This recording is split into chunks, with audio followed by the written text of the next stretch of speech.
like Dan alludes to, I think you're going to see people coming from all over the area. There's really going to be nothing like this, not just in the Piedmont Triad area, but I think most of North Carolina. This is really going to be a real treasure for the city. And who knows, if you get people from the suburbs, you might even have people from Winston-Salem and from High Point. You might welcome them as your neighbors. I know that's hard to accept, but so I'm going to talk. I spoke a little over a year ago about the design of the park then. It's evolved a little bit since we last met. So I'll run you through a very quick update, and then we have some new illustrative renderings to show you what the park's going to be like. I know it's still under construction. It's hard for a lot of people to see, but we're really, really excited. We do this all over the country, and Greensboro is really going to be a unique project for us. So it's a little grainy. Let me see if I can kind of walk it through here. Really, we focused the center of gravity along Davie Street. Because of the adjacencies to Center City Park, we wanted a strong connection. That was a big message from the foundation from the very beginning. And then we've got Market Square. So in part of working with the rest of the team, we worked on the collaborative with the Performing Arts Center designers. And one of the big moves involved Janet. We all sat together in a room a little over a year ago and said, what was the biggest move we could do to bring these three projects together? Because the Performing Arts site was a very strange little wedge shape, and it was hard to make a real strong physical connection across Davie.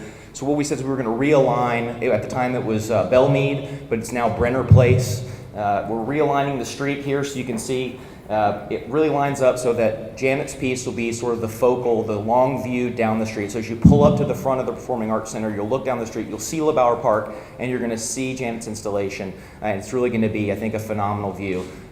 Market Square is going to be a place where you'll have food and beverage cafe operators. You're going to meet some of those folks a little bit later here, I believe. But they're going to offer kind of light park fare for the people that'll be enjoying the plaza. And there's a really strong connection right from Market Square to the lawn beyond, and then to the Price Bryan Performance Place and the stage. And so if you drive by on the street, those of you that come tour the site today, you'll see the bones of the pavilion are up.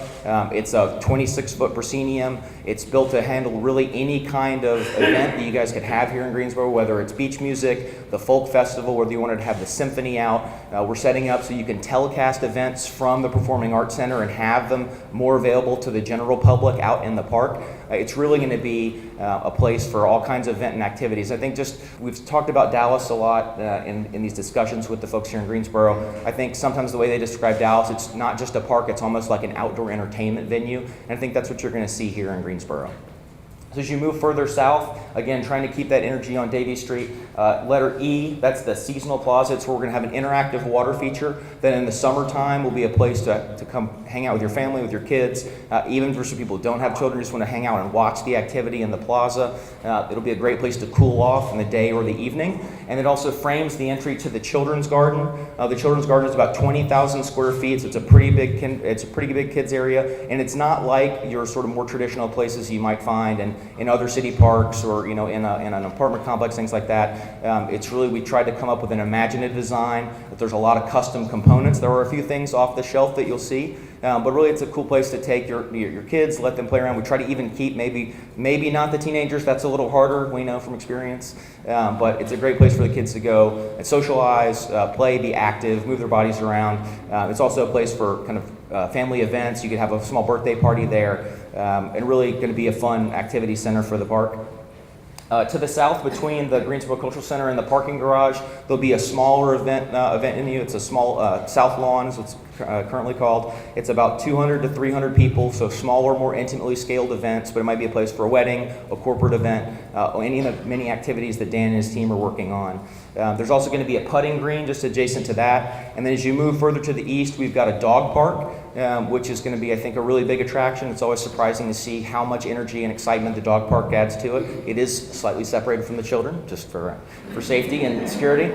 And then we've got a Carolyns Garden. From the very outset, they talked a lot about how Carolyn really loved gardening. She loved her plants. She worked with Chip Calloway, who's been engaged as our team as our horticultural consultant, as a local landscape architect. And so it's a really big focus on making a special garden place that represented the things that Carolyn loved. So the garden's going to be full of really exciting plants and ornamental installations, but this is going to be a kind of a central gathering place, to be a place to have sort of, again, smaller, more intimate events, or just a place on your lunch break to sit and read a book and kind of be insulated from all the noise and the busyness of the world around you. And then finally, on the east side of the park, we've got the reading room. Dan, again, has engaged the library. We think there's going to be a lot of really exciting activity out there. It'll be a shady place for, you can pick up a magazine or a book on a weekday, or you might come in on a weekend to see an author speak or have a writing workshop or something like that. So again, it's going to be a really, really unique place for Greensboro. I think it offers a lot for just about everybody in your community, and we're really looking forward to see how it can kind of unite everybody. So these are our updated illustrative graphics. You can even see we've got some new information for Janet's sculpture, which I don't want to get ahead of myself here and let that out. But you can see here in the front, this is looking from essentially over Center City Park, looking to the northeast. You've got the Water Feature Plaza in the center with that connection to the Children's Garden beyond. That's really going to be sort of the hub for family activity, we think. And then you've got Market Square, so those are the two cafe pavilions, and there's that long connection there to the event lawn, to the performance stage beyond. So that's the area that'll fill up when you have a music festival, and you can still have the rest of the park, even if it was, say, a private event, or if it's one that's publicly accessible. All that activity can happen on the lawn, and people that are coming just to use the Children's Garden or go to the reading room, they still have an intact park to use.